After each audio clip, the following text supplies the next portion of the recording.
मी शैलेंद्र दादासाहेब काळे, राहणार टाकळी विंचूरचा शेतकरी बोलतोय।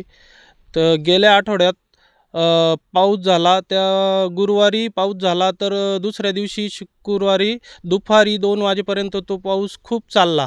आमच्या द्राक्ष बागेमध्ये पाणी साचले होते, पण ते पाणी निघून गेलेलं आहे आता। पण आमचे जे साचलेलं पाण्यामुळं आमच्या द्राक्ष बागेच्या मुळ्यांवर खूप परिणाम होतो त्याचा, कारण मुळी चालत नाही। शेंडावरती आम्हाला पुढचं द्राक्ष बागेचं उत्पन्न काढण्यासाठी खर्च लागतो, तो सुद्धा निघणार नाही, किंवा पुढचं उत्पन्न आम्हाला येतं का नाही असं आम्हाला झालेलं आहे। आणि आमचं उत्पन्न खर्च आता उत्पन्नाचा खर्च खूप वाढलेला आहे औषधांचा। तर शासनाने तातडीने सरसकट पंचनामे करावे व आम्हाला द्राक्ष बागेंना 3 लाख रुपये हेक्टरी मदत द्यावी, अशी आमची मागणी आहे। आमच्यावर कर्जाचा डोंगर आहे, तो आम्ही कसा फेडायचा असं आम्हाला आता वाटतंय। पुढं खर्च निघणार की नाही असं आम्हाला शाश्वती वाटते। तसं शासनानं गंभीर दखल घेऊन आमचं हे करावे, मदत जाहीर करावी।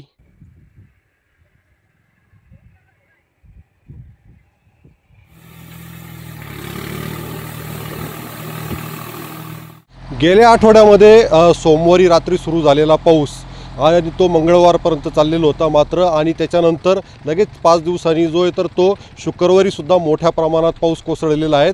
त्याच्यामुळे कुठंतरी आता शेती पिकांचं मोठं नुकसान झालेलं आहे। त्यामध्ये द्राक्ष बागेला जर बघितलं तर मोठा फटका जो आहे तर तो बसल्याचं चित्र या ठिकाणी पाहायला मिळत आहे।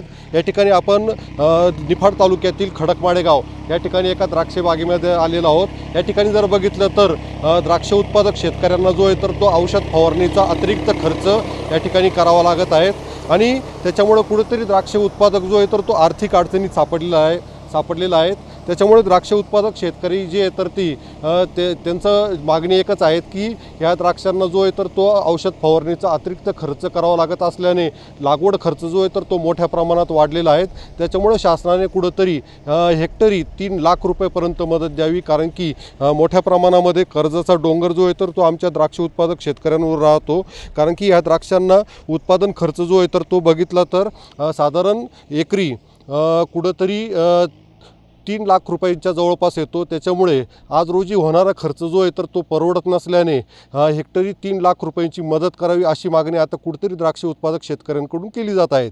उमेश पारिक, TV9 मराठी, निफाड, नाशिक।